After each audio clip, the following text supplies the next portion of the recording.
this is an iHeart podcast. Guaranteed human.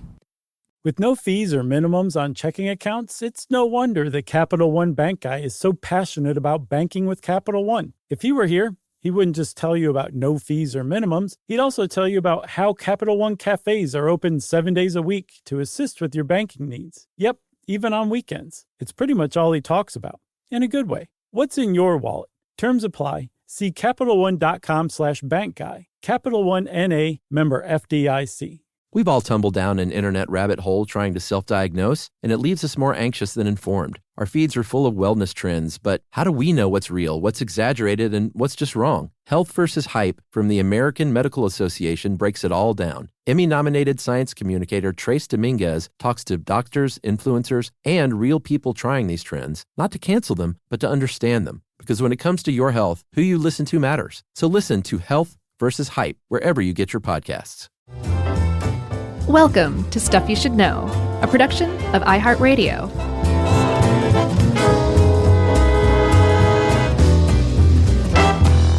Hey, and welcome to the podcast. I'm Josh Clark. There's Charles W. Chuck Bryan over there. And there's Jerry Rowland there. And this is Stuff You Should Know, an outdoorsy edition if there ever was one. Is that your American Masters voice? Kinda. It's got a little Bob Ross to it. Happy birthday, Bob Dylan, by the way. Happy 80th birthday to one of the great legends, speaking of great Bobs. Oh, okay. I was like, how is that apropos of anything? No, you said Bob. Made me think of gotcha. Dylan. There's a lot of online congratulations going around. That's good. So throw me in there. I know you don't care about Bob Dylan, but no, I do. That's fine. And you apparently don't care about John Muir, because, boy, you were snotty about this. I have no problem with John Muir. Well, that's not exactly He's not the true. only one. There's a lot of other people doing stuff. It's whatever. Let's just get into this, shall we? So we're talking John Muir today, and that name might sound familiar if you're not a member of the Sierra Club. If you're a member of the Sierra Club, you probably just dropped to your knees and did the secret sign when I said John Muir. Sure. Just had to do it again because I said John Muir, and there it goes again. Sure. Every time we say John Muir, the Sierra Club members have to do something weird. Or if you've ever hiked any portion of the John Muir Trail that was named after him. Is that in Yosemite? It's in California. Okay. Yeah. It's part of it's in Yosemite, I think. I should have looked that up. Well, he is. I asked that because he's basically synonymous with Yosemite. He was a huge driving force in getting Yosemite into national park status and then fully becoming the Yosemite that we understand it today. Have you ever been? No, I haven't. And I really want to because I saw some pictures online. And it looks really nice. I've been to quite a few amazing national parks in the United States. Not all of them. Still haven't been to Yellowstone. But I've been to a lot of them. And Yosemite is really up there. Mm-hmm. It is one of the more special places. It looks like it. It's pretty incredible. But so John Muir, he played a huge role in Yosemite becoming a national park, but also like it's really kind of selling short the impact that he had on the creation of our national park system, mm-hmm. but also like the idea of what a national park is, what wilderness is, what needs to be protected, how we protect it. Mm-hmm. He was certainly not working in a vacuum in that sense. That he was kind of tapped into this larger way of thinking, for better or worse. But he was a huge driving force. And one of the reasons he was a huge driving force for getting America into preserving wild spaces in the face of the second industrial revolution that was just minting money and building railroads and just turning America into a powerhouse, because he walked the walk for sure. He was not just some, Eastern, greenhorn who had never set foot in the wilderness but liked the idea of it. Yeah, right. He went and lived it for sure. And, he did some really wild stuff while he was living in Yosemite at the time. Yeah, in fact, later when he was in his late 30s, he was hooked up with Ralph Waldo Emerson, who was older, and they really bonded. They went on a camping trip together, and I think Emerson was like, what you need to do is come back to Boston. Emerson or Thoreau? Emerson. Okay. And he said, you need to come back to Boston and be among the intelligentsia advocating for this stuff. Mm-hmm. And at the time, John Muir was like, no way, man. No way, dude. Like I gotta be in the woods, bro. I'm a rocker, dude, through and through. Yeah, and it would not be until later in his kind of mid to late 40s that his life was kind of in two parts. It was the wild exploring and categorizing and botanical categorization of everything he could find, and then the mid 40s on when he was very much a political advocate and kind of did that because he felt he had to. He would have he had a T-shirt on the whole time that said, "I'd rather be camping." Right. But I also saw that he went back after a little bit of a hiatus, I think like a 9-month hiatus toward the end when he finally left Yosemite for good. And he felt like he was an intruder there. Like he felt like his time there was done, and he knew that he had to be out of there in the world to advocate for it, for the preservation of this area, but also that he felt like that chapter was closed. So interesting. Yeah. I mean, they always say know when it's time to leave, and I guess he did. They always say that. So let's talk about John Muir starting even younger than that, though. Yeah. Let's start with minute one. Okay. He was born April 21, 1838. He of Scottish heritage. He was born in Dunbar. Yeah. And came to the U.S. when he was 11. He and his family settled in Wisconsin, eventually in Hickory Hill on an 80-acre farm near Portage.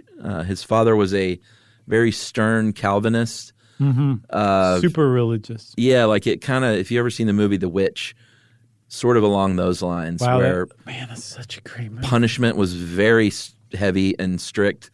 If you beat your child because they haven't memorized a Bible verse to your satisfaction, you may be over the line. I think I'm not going to go so far as to say there was physical abuse. But, there was. Oh, there was with his father? Yes, for that reason. Okay. I mean, I saw like corporal punishment, but like, these days spanking a kid is abuse. Like, I don't know where it fell on the meter back then. I can't say where it fell on the meter. I can't say either. But yes, he would be. But today he would be in prison. Probably, yeah. But one of the reasons John Muir became John Muir is because of his father, because the wilderness in Wisconsin was his refuge and his literal escape to kind of get away from him. So who knows what would have been, what would have happened had his father not been like that even. Yeah, and I don't want to fully mischaracterize his father, just partially.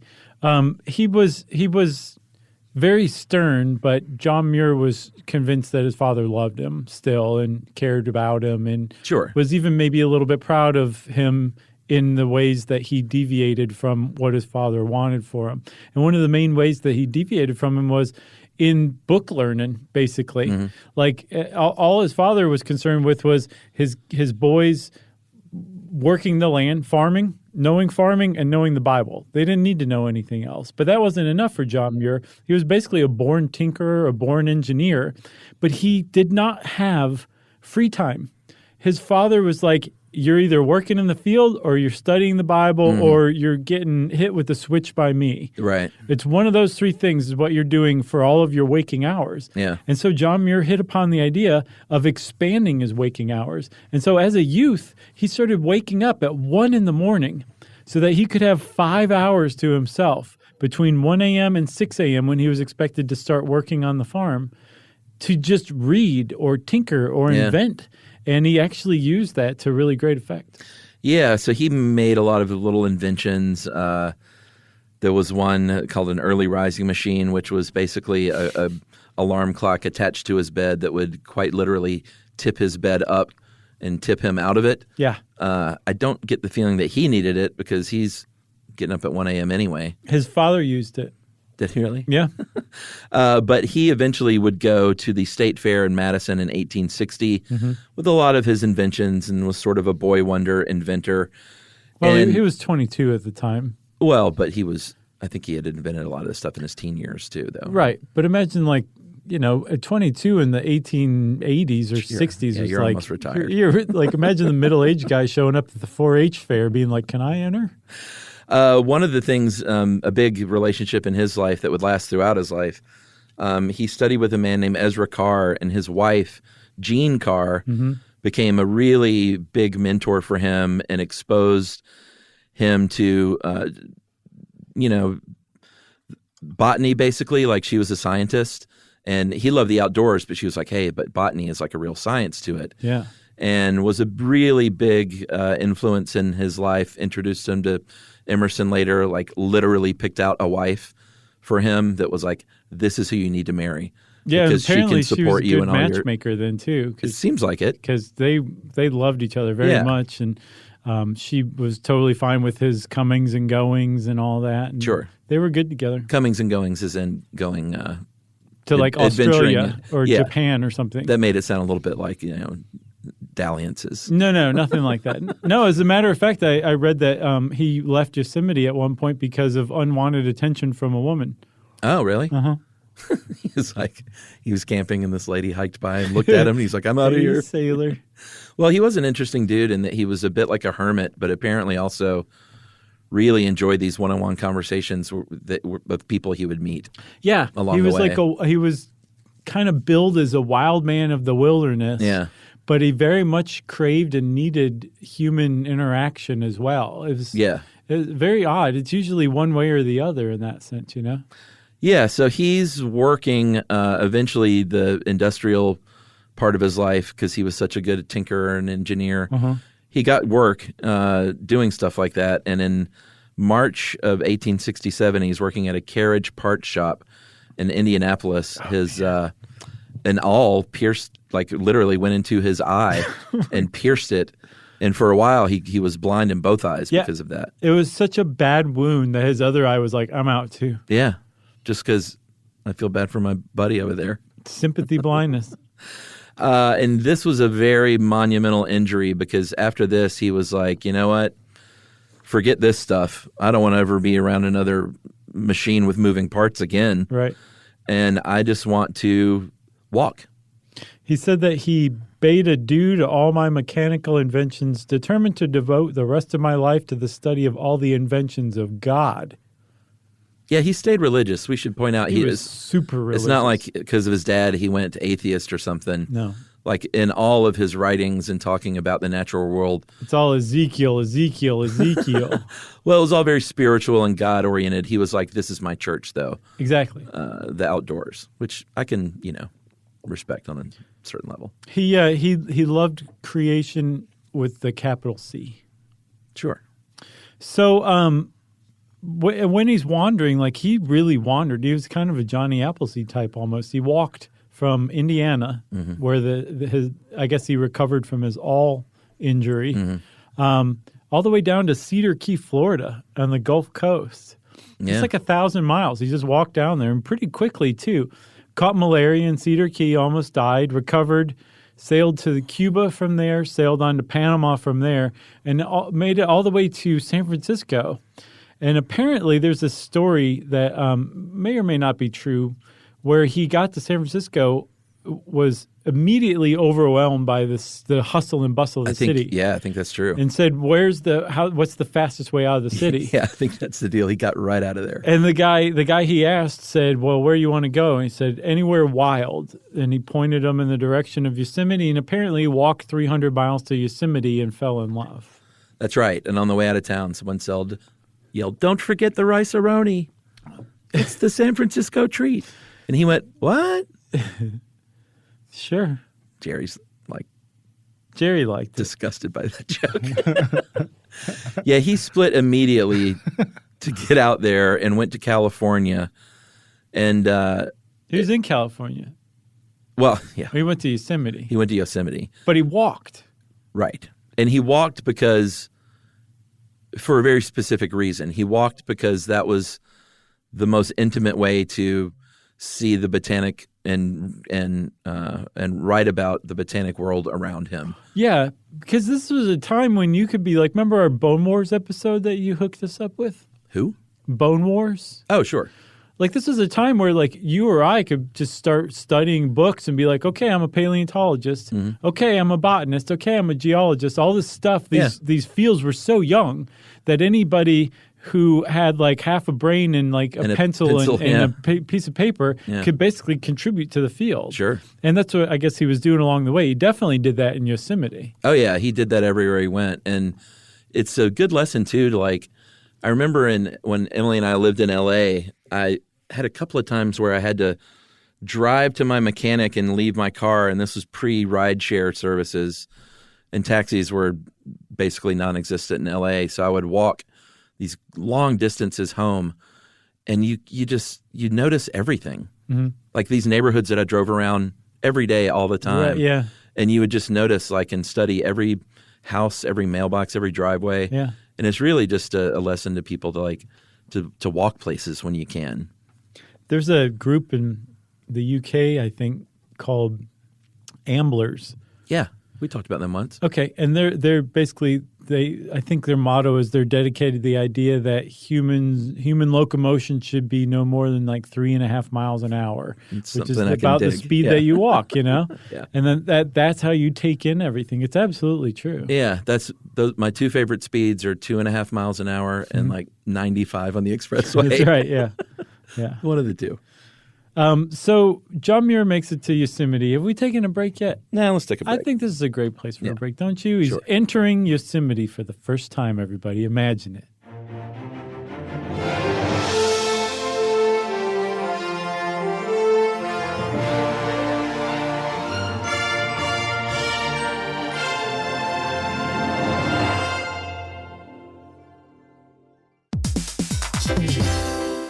Hey, everybody. Here's a fact for you. In the United States, there is a break-in every 26 seconds, and that means that somewhere right now, an intruder is getting closer. And the problem with most security systems is that they only alert you after the break-in has started, and that's too late. Well, that's what makes SimpliSafe different. They use alerts. SimpliSafe's U.S.-based live agents, they identify threats on your property and help deter them before they actually break in. So the intruder never gets into your house. The crime is stopped before it even starts. That's right. And another great thing about SimpliSafe is they have no long-term contracts. They give you peace of mind and great value with their monitoring deterrence plans because they just start at about $1 a day. Yeah, SimpliSafe sent us a setup years back, and I still use mine every day. Yeah, and apparently setup, you can do it by yourself in under 30 minutes, so it's a really good value and it doesn't take long. So if you want to experience the SimpliSafe peace of mind, you can take advantage of the SimpliSafe discount offered to Stuff You Should Know listeners. Right now, you can get 50% off your new system by visiting simplisafe.com/stuff. That's half off at simplisafe.com/stuff. There's no safe like SimpliSafe.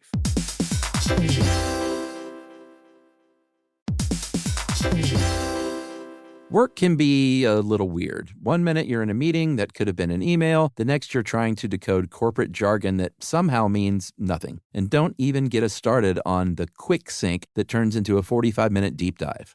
Yeah, well, the truth is figuring out your career isn't always straightforward. Whether you're trying to grow, pivot, or just stay relevant, it can feel like you're navigating it all on your own. Well, that's where LinkedIn comes in. That's right. LinkedIn can help you grow your career, helping you confidently navigate your path with insights, ideas, and inspiration from your professional community. You can stay up to date with the latest trends in your field, connect with people who get it, and discover opportunities tailored to your goals, your experience, and what actually matters to you. Whether you're looking for something new or just trying to grow where you are, LinkedIn gives you the tools and connections to move forward with confidence. Because LinkedIn is the network that works for you. Visit linkedin.com/knowstuff to learn more.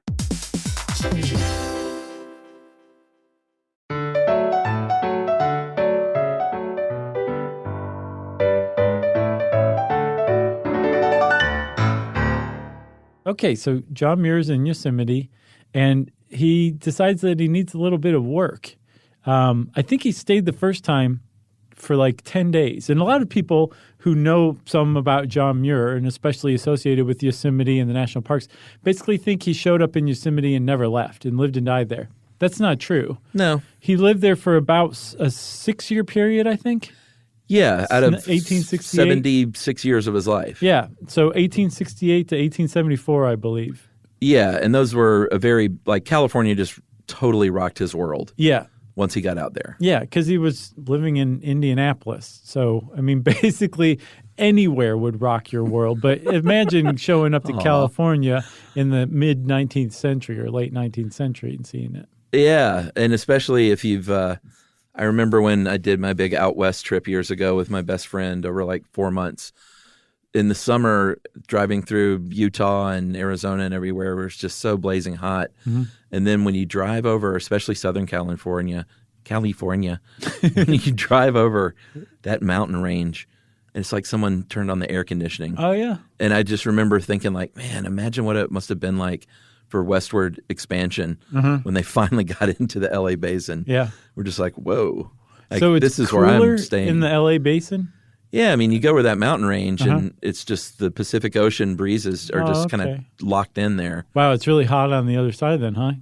Yeah, like Death Valley is hotter than Los Angeles. I'm not up on my California geography. Yeah. I think Germany's landlocked. Give me a break. No, it's very lovely and cool near the coast. So yeah, I can imagine what it must have been like as like a 19th century traveler or something like that. But when John Muir got there, as I was saying, he stayed for like 10 days and was like, I need some money. And he went back. I guess he hitched a ride or else walked back, got some more money. And then he came back to Yosemite. He's like, I'm staying here for a while. Yeah. So he got work in Yosemite as a sheep herder. One of his first jobs was herding 2,000 sheep up into the Sierras. So much fun, I bet. He hated it. He learned to hate sheep. He called them hooved locusts. And he started to despise sheep because he thought that they had a disproportionately bad impact on the natural surroundings. They just ate everything. Well, they did. They kind of ravaged Yosemite to a large degree. Right. So he came to kind of see livestock as an extension of human occupation of these wild lands and how detrimental it was. And it really occurred to him during this first little, few month period where he was a sheep herder. Yeah, and I think also the horse and the horses that led people on expeditions and stuff, they also overgrazed, and the cattle overgrazed, and they were logging, and Yosemite was, I think it was under the care of the state of California. It was a state park at this point because it had been gifted by well, not gifted, but it was a land grant from Abraham Lincoln in the middle of the Civil War to California. He said, I'll tell you what I'm going to do for you. You take Yosemite. But it was really mismanaged and just, I mean, compared to what they're doing now, it was in a pretty bad state. Yeah, which is one reason why John Muir was pushing for it to become a national park so that it would be under the care of the federal government, who hopefully would enforce the laws of preservation a lot more than California had. So he shows up in Yosemite. He starts shepherding. But more than anything, the thing that he became known for was these jaunts where he would become like the first white man to scale Cathedral Rock. Right. He would note all these fossil formations or take samples of them and send them back to like the newly forming University of California. He would submit botany descriptions. Like he was just basically exploring Yosemite and documenting the whole place, while at the same time taking notes for what would become a series of books, essays. He really made his name as a writer. He made a career for himself just as a writer. We think of him as this conservationist naturalist, and that's where he was coming from. But at the time, he was a successful writer after he left Yosemite. Yeah, I mean, another big kind of central relationship for him was a man named Robert Underwood Johnson, who was the editor of Century Magazine. And Century Magazine was very much a sort of a progressive naturalist rag. And he and we should say that this, we're not this is the most interesting parts of his life. He also worked for a decade or more on, once he got married, he married a woman named Louisa Wanda Strentzel in 1880. And her family had a couple of daughters, Wanda and Helen. And her family had a fruit farm, fruit ranch, and he lived there in Martinez, California, and kind of quit doing his adventuring for a full decade and ran this farm and worked as a farmer. So all this stuff was going on, and then Robert Underwood Johnson basically doggedly pursued Muir and said, "Listen, man, we need you. You got to start writing again because you're the foremost naturalist in the country right now." Yeah, according to me and only me. Right.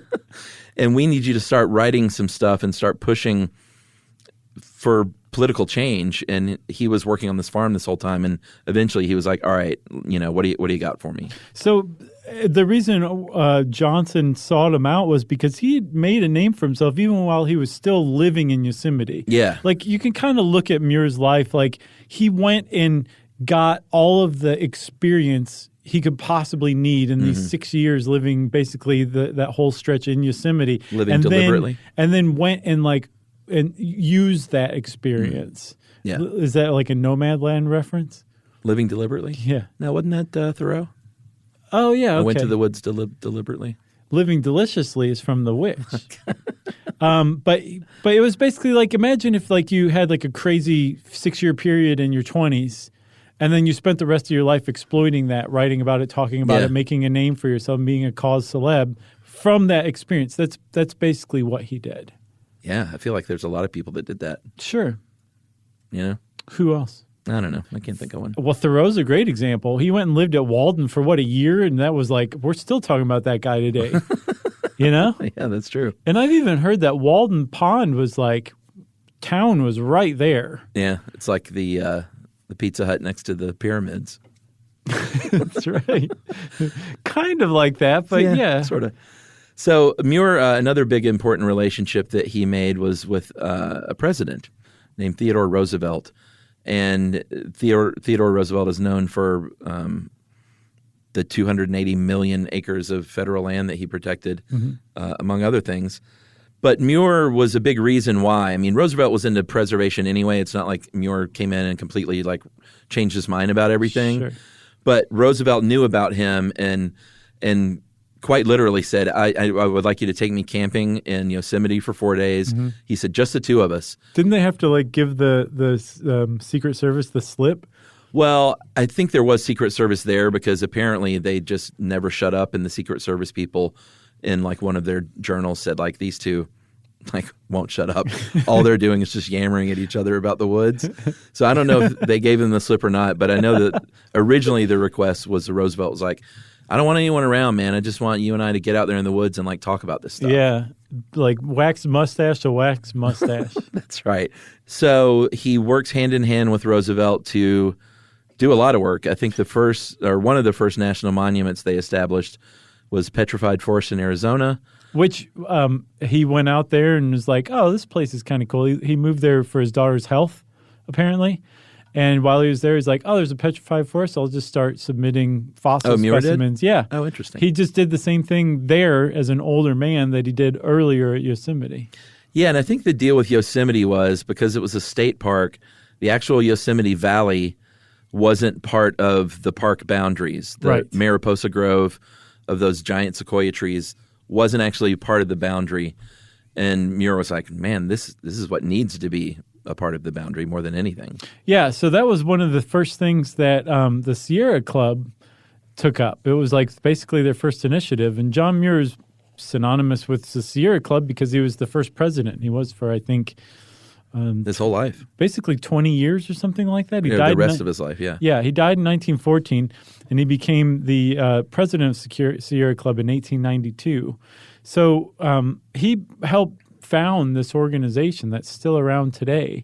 And one of the first initiatives, one of their first pushes was to get the Yosemite Valley and the, what's the name of the forest? The Mariposa? Mariposa Forest. Yeah. The Sequoia Grove, included into the boundaries of the national park. And they were finally successful in 1906.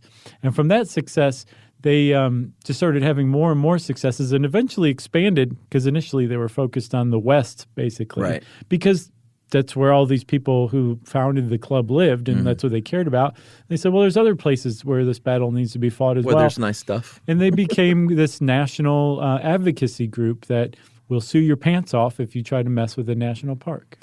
Yeah, they opened an office in D.C. in 1963, and like you said, went off, Alaska, Florida. Very key in trying to get things like the Clean Air Act passed, the Wilderness Act, the EPA created in 1970. And Alaska is kind of key, too, in Muir's life because he gets engaged to Louie, and I think in those days you kind of got engaged and got married pretty quickly. Like there weren't these long, drawn-out engagements. Okay. But there was in his case because he was like, all right, we're engaged. You are a good match. Thank you, Gene Carr. But I'm going to go to Alaska now. Right. And he did. He went to Alaska for a period. And if you think Alaska is like, uncharted and wild now, like imagine what it was like back then. I will. I'm sure his diary was like, what? No snakes. Amazing. Yeah. What the heck is this place? But like I said, they eventually did get married and have those daughters. And she very sadly passed away in 1905 of cancer. Oh, yeah? Yeah. And he had to go home to be with her when she died. Like he was away when she was partially for part of the time while she was sick. Well, that's sad. It's very, very sad. I guess that explains why he and his daughters were the only ones that moved to Arizona for his daughter's health then. I guess that means that she had after passed 1905? by then. I think so. Yeah, okay. That's sad. Because she supposedly was well known for her, I saw that she was a very gentle person, a very sweet person. Yeah, and very supportive of his efforts, was truly a good match. She loved the wilderness and nature and God and all those things. Oh, she loved God. Don't get her started on God. Should we take our second break? I think so. All right.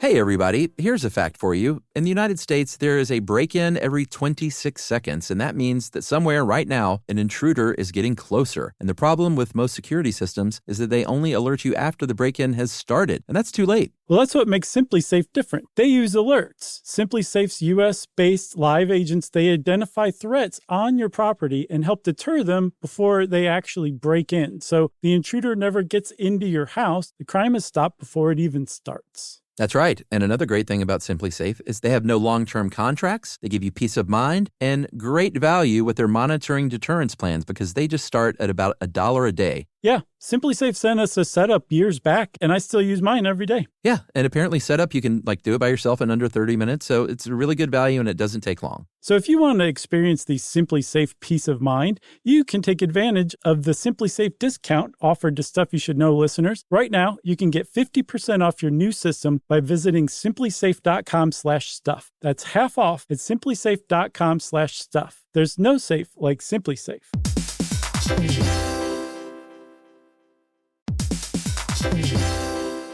Work can be a little weird. One minute you're in a meeting that could have been an email. The next you're trying to decode corporate jargon that somehow means nothing. And don't even get us started on the quick sync that turns into a 45-minute deep dive. Yeah, well, the truth is figuring out your career isn't always straightforward. Whether you're trying to grow, pivot, or just stay relevant, it can feel like you're navigating it all on your own. Well, that's where LinkedIn comes in. That's right. LinkedIn can help you grow your career, helping you confidently navigate your path with insights, ideas, and inspiration from your professional community. You can stay up to date with the latest trends in your field, connect with people who get it, and discover opportunities tailored to your goals, your experience, and what actually matters to you. Whether you're looking for something new or just trying to grow where you are, LinkedIn gives you the tools and connections to move forward with confidence. Because LinkedIn is the network that works for you. Visit linkedin.com/knowstuff to learn more.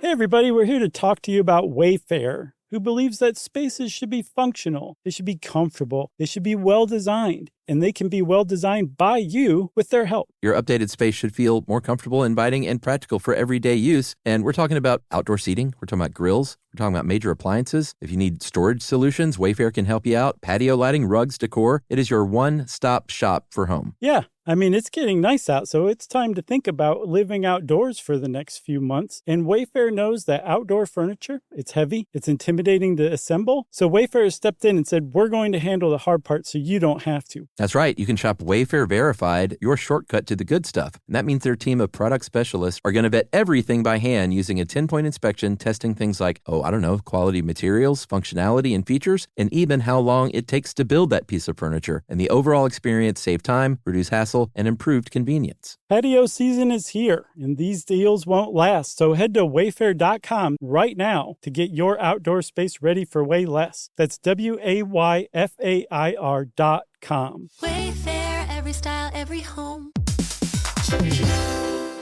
Hey, everybody. I want to talk to you a little bit about Tide Evo because it represents over 10 years of innovation and product development. Tide Evo is a first-of-its-kind technology where tens of thousands of minuscule fibers are spun together to form a 6 times powerful layer packed with scrubbers, brighteners, pre-treaters, and fresheners. And that's going to deliver a breakthrough clean that's so powerful it feels like magic. Yeah, it is kind of like magic. Tide Evo is revolutionary. A 100% concentrated, waterless laundry tile that's made of compressed microfiber soap layers rather than liquid or powder. And it's not like pods or sheets because it uses 6 layers of detergent fibers to deliver superior cold water cleaning without plastic packaging of any kind. And it provides a mess-free, lightweight solution that dissolves lickety-split. So whenever you run into a laundry challenge, turn to Tide Evo. It's revolutionary. It's magic. Try new Tide Evo. Real laundry magic.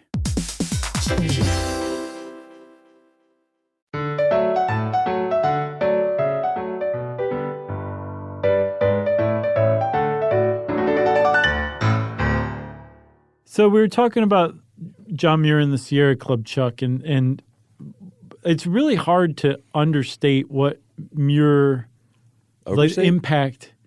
No. Okay.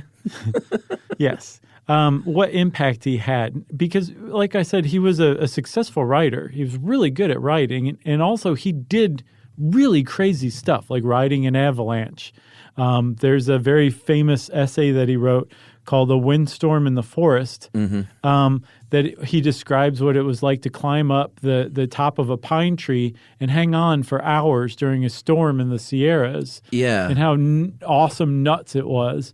And like just basically saying like this is real, this is nature. Like you could, if you go out to these places, you could do this stuff. But this is not going to be around if we keep building railroads through these places, or we build dams, or we let livestock just graze wherever. Like we can't just not do something about it. It has to be preserved and protected. And he inspired people during his lifetime and long after his lifetime as well. Yeah, I think I watched a pretty cool American Masters documentary on this, and this one guy, historian, was like, there was a little bit of macho involved. Like he was this great naturalist, not to take anything away, but like riding the avalanche and like climbing a tree during a snowstorm at the top, or a rainstorm at the top of a mountain. He said there was a little like machismo involved in that. Like, sure, look at me, man. Hemingway-esque. Yeah, or Bodie from Point Break. Wait, was that Patrick Swayze? Yeah, or was it Keanu Reeves? That was Johnny Utah, my friend. Oh, that's right. So Bodie was that Flea from Red Hot Chili Peppers? That's right. But it was actually Anthony Kiedis that was in Point Break. Sure. Flea may have been in it, but Kiedis was one of the ruffians that got his foot shot off. No, I know. He was the leader of the Bad Guys Surfer Club. Yeah. But I think Flea was in that club. Too? I think. Well, was he naked except for a sock on his genitalia? Probably. Okay. And well, then that was pants made of teddy bears. Did we take our second break? Yeah, we just did, man. Yeah, we sure did. So, but I was leading up to something. So we've been talking about what a great guy John Muir was. Mm-hmm. And that's how he was looked at and respected for decades and decades, a century actually and more. He was looked at a great man, maybe a little macho, sure, but that's forgivable if that machismo is directed toward riding a tree in a storm rather than, picking bar fights in Lisbon or something like that, Yeah, good point. So, thank you. So when we did our episode on Girl Scouts, I talked about how like Juliette Gordon-Low was one of those rare historic figures from a century or so ago that you were like, and actually she holds up today. Right. John Muir is not that same way. There was a real, I guess, a mea culpa. Sort of a reckoning. Yeah, that's a great way to put it. That's exactly what it was, a reckoning by the Sierra Club not too many years ago, where they basically said, hey, John Muir was great in all these ways. He was also pretty racist. And yeah, he was a product of his time and the way of thinking, which we'll talk about. But he was still pretty racist. And in fact, the whole basis of the national park system was built on this racist ideology. Yeah. And we're still basically looking at it the same way today. Yeah, I mean, it's interesting because the Sierra Club even acknowledged that our first years as a group was based on the notion of white people trying to protect the land that white people wanted to hike through and enjoy as campers and recreationalists. Yes. And in his earlier years, I think kind of through his 30s, up until his 30s, he had sort of bad things to say about people of color, whether it was indigenous peoples in the United States or black people, and used disparaging language toward them, which the whole thing with the indigenous peoples is really counterintuitive because they were so aligned with his philosophies of how you inhabit a land and share a land and use it and don't abuse it. And, it really doesn't make much sense. And supposedly, I think in his 40s, he started to come around, especially when he went to Alaska, because indigenous people served as his guides, and he started to learn more from them. And I think things turned around a bit at that point. Yeah.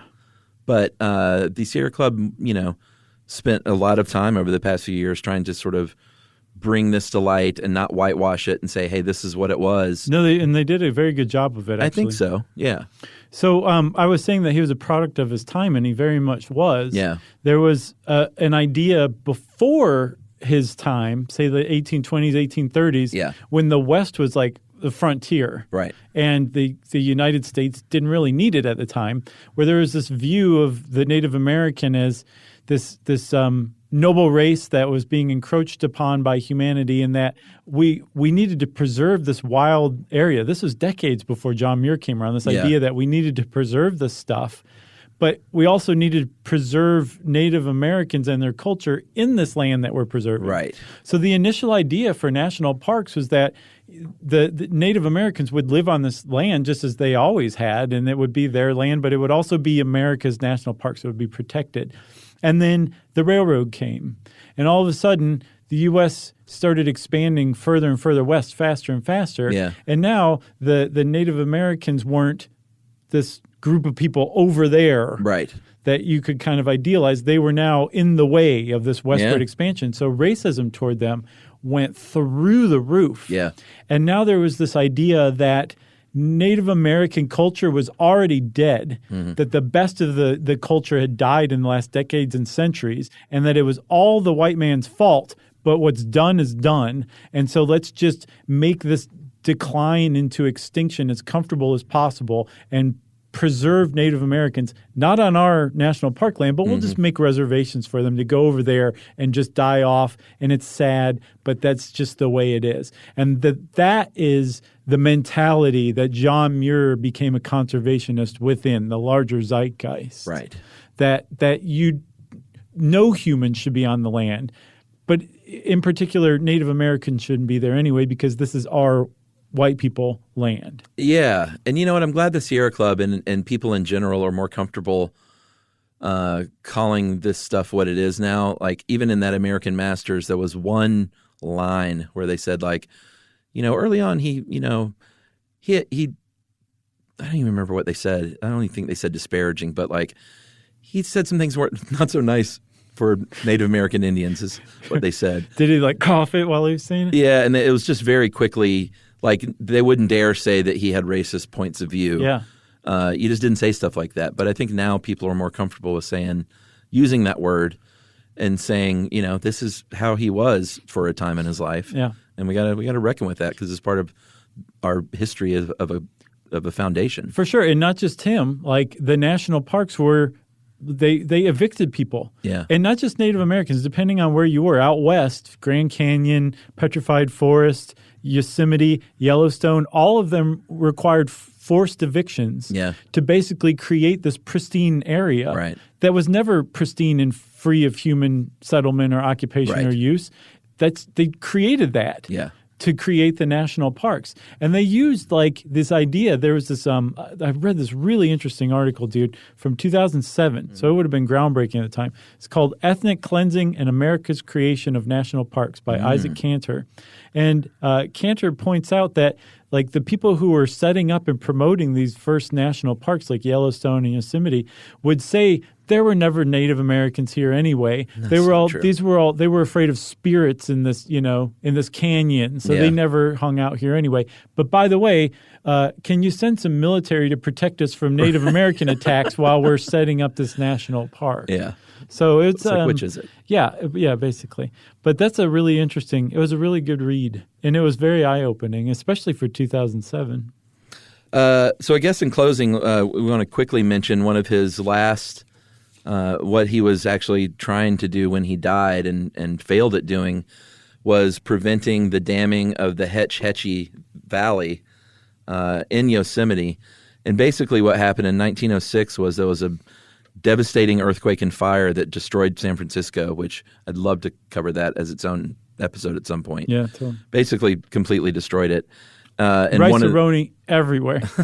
And one of the reasons that the fire destroyed it was because their water, what do you call them? Water people? Their water system, I'll just say that, sure. Was destroyed by the earthquake. Oh, yeah. So San Francisco said, we need a better, more reliable water supply, and we can get it in Yosemite with the Hetch Hetchy Valley if we dam that thing up. And he was like, you can't do this. It's in a national park. Mm-hmm. And he lost that effort, but he made such a stink. He was basically like, there are a lot of other ways you can get water. You're just doing this because it's easiest and cheapest. Mm-hmm. But you can get water to San Francisco in other ways.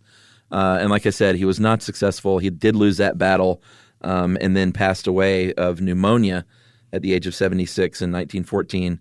But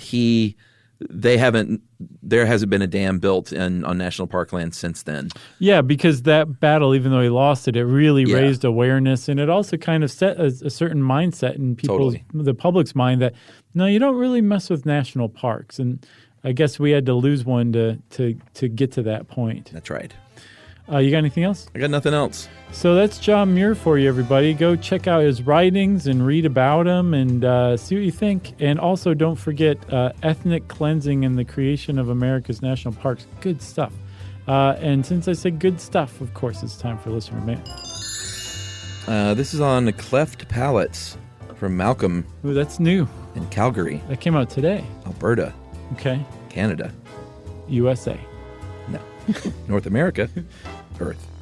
Hey guys, been an avid listener since my friend introduced me on a very hungover car ride home from an Iron Maiden concert about 5 years ago. Nice. That's a great way to get turned on to the show. Yeah. I thought I'd write in to share my experience with my son's cleft palate.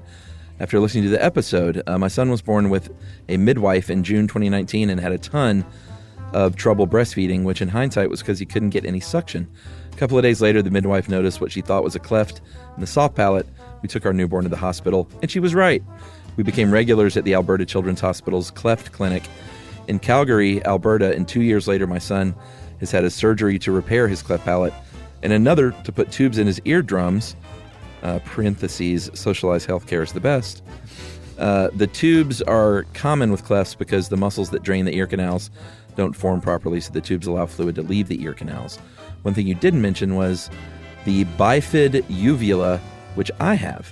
It's related to clefts in that the muscles don't quite form properly, and it makes your uvula look more like a W than a teardrop. I saw that in research. I forgot to mention. I did too. I can't believe I forgot that. We are currently visiting a geneticist at the hospital to see if cleft and my bifid uvula are genetically related, but I think the answer is probably yes. Love listening to you guys. Look forward to each episode. That is Malcolm. Nice name, Malcolm. That's great. Thank you very much for sharing, and also rock on, Maiden. Yeah, that's your name, Malcolm. Yeah, it's my middle name. It's a great name. Sure. Me and my friends the other night were hanging out, me and Emily and Justin and Melissa. Uh-huh. We were having a few drinks, and we decided to start only going by our middle names. Oh, yeah. So it was Alex, Dawn, Renee, and Wayne were hanging out. For the rest of the night, we were just cracking jokes. Like someone would say something and be like, that is so Alex. That's a fun thing. I don't know if it's going to stick, but it was really weird to think of myself as a Wayne. That could be a one-night thing. I think just happened that one night. If it sticks, I will be really surprised. I think I determined that you don't have a relation to your middle name, like an emotional connection, if when you hear that name out loud, you don't have any reaction. Like if I hear someone say a Chuck or someone else's Chuck, I go, oh, But if I hear someone say Wayne or whatever, it doesn't even register. You're like, that name is dead to me. Yeah, sure. That sounds about right? Sure. All right. That's so Malcolm. Well, if you want to get in touch with us like Malcolm did, not me, the other Malcolm, The one in the middle. You can send us an email like Malcolm did to stuffpodcast@iheartradio.com. Stuff You Should Know is a production of iHeartRadio. For more podcasts from iHeartRadio, visit the iHeartRadio app, Apple Podcasts, or wherever you listen to your favorite shows.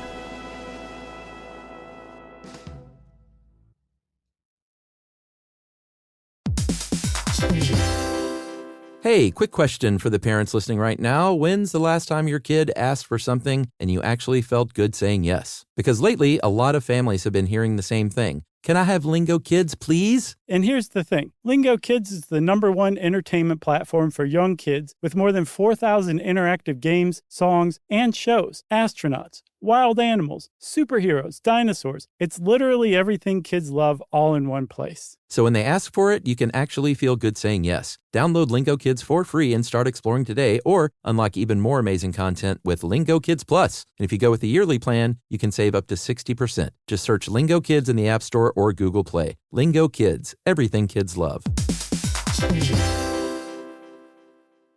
You know, you could be adored by everyone and still completely ignored by your cat. Trust me, I know. But if you feed your cat Sheba, you can go from being ignored to truly adored in 12 days guaranteed or your money back. Sheba has a full menu of products, appetizers, entrees, treats, even a kitten's menu. It's so cute. So Sheba has a product for even the pickiest eater. Like Sheba Puree, it's made with bone broth, they are chef-inspired flavors, it's got a smooth and creamy texture that cats love, and contains no corn, wheat, soy, or artificial flavors. It's food that your cat's gonna love. To learn more, check out Sheba.com. That's SHEBA.com. This is an iHeart podcast.